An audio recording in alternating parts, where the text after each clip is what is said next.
Naku, kay Mariel Padilla ho, mga bossing. Eto, yung kay Mariel, oo. At ang sinasabi ni Mariel Padilla, mga kababayan, sinayang nyo, hindi. Kumbaga, wait nga, hindi ko na i-ano yun, hindi ko na ilagay yun eh. Hindi deserve, no? Or, asan ba yun? Kakapost ko lang nun eh. Oh, nakalagay doon parang, they don't deserve him.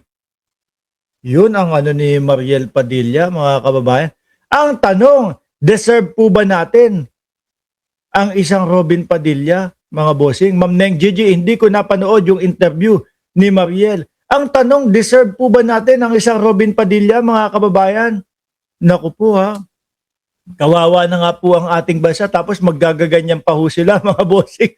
Biruin mo na ba naman, mga kababayan? Nung pinuntahan ko po yung post ni Robin Padilla, ni Senator Robin Padilla, eto nagagalit siya, no?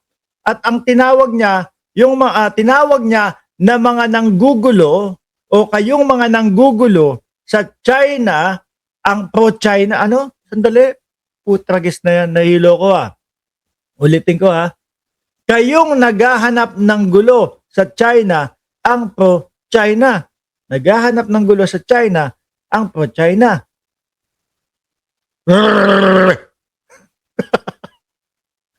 Ginugulo mo nga tapos nangahanap ng gulo. Kayo ang pro-China. Bakit daw ho? Nuggets ko naman ang ibig niyang sabihin dito, mga bossing. Kayong naghahanap ng gulo sa China, ang pro-China, no? Dahil sa mga ginagawa nyo, baka sa buwisit at pikon sa inyo, ay mapilitan sila na pasukin tayo. Oh. Meron po siyang ipinost na video, kasabay po nito, mga kababayan, doon sa kanyang Facebook page. No? Ipinost niya yung video, mga bossing, nung mga bankero o nung mga, siguro mga mangingisda, pero ipe-play po natin, no? Na umaawit, kumakanta ng lupang hinirang sa gitna ng karagatan ho. Binigyan lang ninyo ng dahilan ng China na pasukin at sakupin. Ganun pala pag kumanta ka ng lupang hinirang doon sa karagatan, no? Na merong, kumbaga, merong gustong magmay-ari na iba at gusto naman ng Pilipinas na mapanatili ang ating karapatan, lulusubin at papasukin na tayo ng China. Tuloy ko binigyan lang ninyo ng dahilan ang China para pasukin at sakupin tayo. Bigla at nagresulta pa ng kamatayan at pagkawasak. Masyado kayong maiinit. Parang may mga tira na kayo at putik na yan. Kawawa kay Robin Padilla. Yung ating mga yung ating mga mangingisda No? Panoorin nyo muna ito para makita ninyo kung ano ang pagkakaiba ng aksyon at puro salita. Sandali. Tingnan niya natin. Ano ba to? Asan ba yan? Eto Eto yan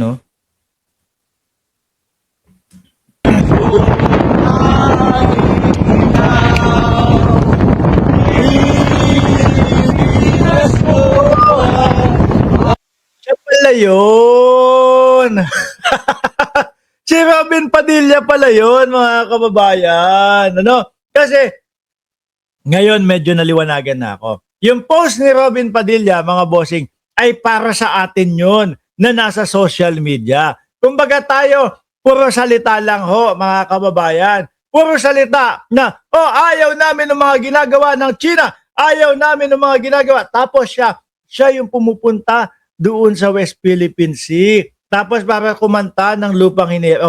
Okay. Yung pala ang trip ni Robin Padilla. Okay, gets ko na. Diyan po sa ginawa nila, mga kababayan, na pagkanta ng lupang hinirang, maituturing naman talaga na, kumbaga, yan yung tunay na aksyon at magandang aksyon. No? Pero hindi po pwede na isa-isang tabi tayo or hamakin tayo or sinasabi niya, akala mo naman may tira kayo. Diyan nga sa mga DDS, akala mo lahat may tira Mukha namang mga nakatira yung mga DDS. Di ba? Tayo mga kababayan, unang-una yung mga vloggers na sumusuporta sa gobyerno at sa bayang Pilipinas. Ito po yung ano namin eh. Ito po yung way namin para ilabas po yung saloobin namin, lalong-lalo na patungkol po dyan sa usaping West Philippine Sea. Mami Star Talk, hello din po sa inyo. Di ba? Hindi mo pwedeng sabihin kami na walang tira o hindi mo pwedeng sabihin na alaws lang kami, papansin pasikat lang kami. Kaya din namin makipagtapatan at makipagharapan dyan, bossing. Di ba? Kaya din namin yung ginawa mo eh. Kung nasa Pilipinas lang ho ako eh, kung ganyan-ganyanan lang pala ang gagawin. Di ba? Kaya din namin yan. Di ba? Sabi ni John J. Jason, di ibig sabihin, magaling na siya. Mga boss, eto ha, yung Robin Padilla versus doon sa mga vloggers, no? Mga kababayan, mas ano ko pa yung mga vloggers eh. Mas susuportahan ko pa versus dito kay Robin Padilla eh. Bakit to, mga kababayan? Yung mga vloggers, alam ko sino talaga ang nagpapasimula at kung sino talaga yung nag-uudyok para uminit yung tensyon diyan sa West Philippine Sea eh. Di ho ba? Si Robin Padilla, yung mga pinagkakakana niya, pinagsasasabi niya ho, mga kababayan, animong parang ang Pilipinas pa eh. Yung laging matapang, yung laging galit eh. Samantalang tayo, ginagawa lang ho naman natin yung nararapat para, like example, doon sa BRP Sierra Madre. Di ho ba? Ano ginagawa nung mga kasundaluhan? Nagdadala sila ng pagkain, nagdadala sila ng supply para doon sa mga kasamahan nila na nandoon po sa mismong BRP Sierra Madre, mga bossing. Di ho ba? Mga kababayan, samantalang yung kay Robin Padilla ho, mga bossing, hindi niya alam. Parang ang laging sinasabi is, laging mainit ang ulo ng Pilipinas at tayo yung naging nag-uudyok. Sabi ni Popot, buen biyahe, ano ang aasahan mo sa pro-China katulad ni Robin Padilla? O hindi mo pwedeng sisihin si Popot niyan. Bakit? Dahil ang nakikita namin, yung mga tira, no?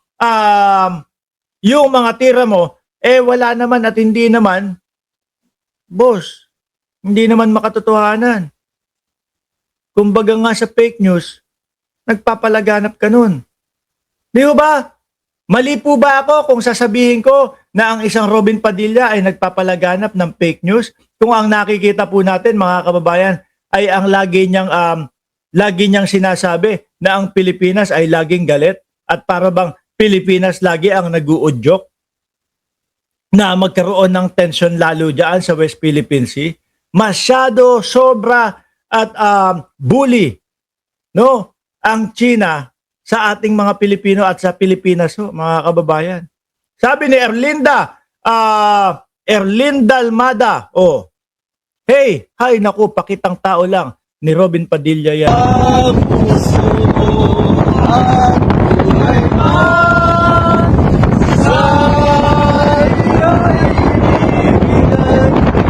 Kaya din namin gawin yan.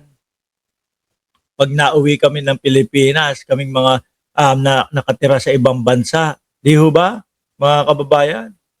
Yan ba yung sinasabi mo na dapat gawin lagi? Hindi. Kami, ang ginagawa namin, ipinapaliwanag namin sa mga kapwa natin Pilipino, lalong-lalo na po, yung mga nasa labas ng bansa, Boss Robin Padilla. Lalong-lalo na po, doon sa mga kabataan. Kung ano talaga ang tunay na nangyayari ho, mga bossing. Ngayon, Mariel Padilla ho, mga kababayan, ano sinasabi? Ano yung sabi niya dito? They don't deserve him. Ang sabi. Siguro, syempre, ganyan naman po ang asawa, mga kababayan. No? Ganyan naman po ang misis, mga boss chief amo, sir. Laging kakampihan po ang mister. Kahit, andali nga, kahit na nakikita, siguro, ganun talaga. No? Sabi ni Mariel Padilla dito, hindi ko kasi naisama, mga kababayan. Mariel Padilla said her husband, Senator Robin Padilla, has decided not to seek another elective post in 2028. Naku, salamat po. No? Kami po ay nagpapasalamat at magiging utang na loob po namin ito sa inyo kapag talagang ganun ang nangyari. na hindi natatakbo sa 2028 election si Boss Robin Padilla. Minsan, sali-saliwa din po yung nakikita namin eh. Bakit to? Kagaya na lang nung eleksyon. Ang isinusulong ng mister mo, yung wag magkaroon ng dinastiya sa gobyerno. Tapos nung tatlong Duterte daw, yung tatakbo, okay naman daw sa kanya. So di ho ba mga kababayan? At etong pagiging pro-China nila, silang mga senador na mas kinakampihan po ang China kesa sa ating bansa ho, mga bossing. Sabi pa dito, Mariel made a recent guest appearance on Julius Babaw Unplugged, no? During interview, wala kaming bagong kotse simula nung si Robin ay nanalo. Baka hindi naman kailangan ng bagong kotse, baka magagara pa din yung mga kotse nyo. Ako kung tatanungin mo ako, hindi naman dapat laging bumibili ng kotse, no? Wala kaming bagong kotse simula nung nanalo si Robin. Wala kaming bagong bahay. Pagkalaki-laki na ng bahay mo, magbabahay ka pa ng iba. Wala kaming bagong kung ano man nakatas ng pagiging senador ni Robin. So yun ang aking taas noong masasabi. Ako din no, mga kababayan, no? Kung corruption at corruption lang naman ho ang pag-uusapan, mga bossing, no?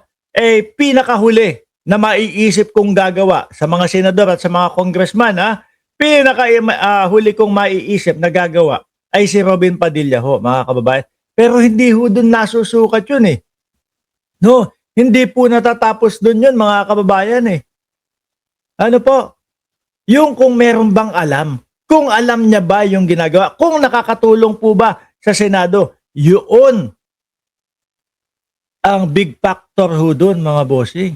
Walang kotse, okay, hindi nangungurap, hindi nangungupit, hindi nagnanakaw, pero yung 300 plus thousand na sinusweldo, ano po ba? Meron po bang naibibigay na maganda? Meron po bang naitutulong sa Senado na maganda? Yung mister. O di po ba, sabi ni Ma'am Neng Gigi, baka naman nakatago lang sa savings ang pera ni Robin. Maingat siya para di masilip ang yaman nila. Sabi ni Pilipinas Bangon TV, live po ba ito? Aba, para kasi zero ka sa akin na din ha. Oo, live na live to. Walang iniwan kay Dut si Binoy. Hahalik-halik sa watawat. Ayun, napahalik. Kasi buong Pilipinas na ang kubra. Ngayon ho, mga bossing. No?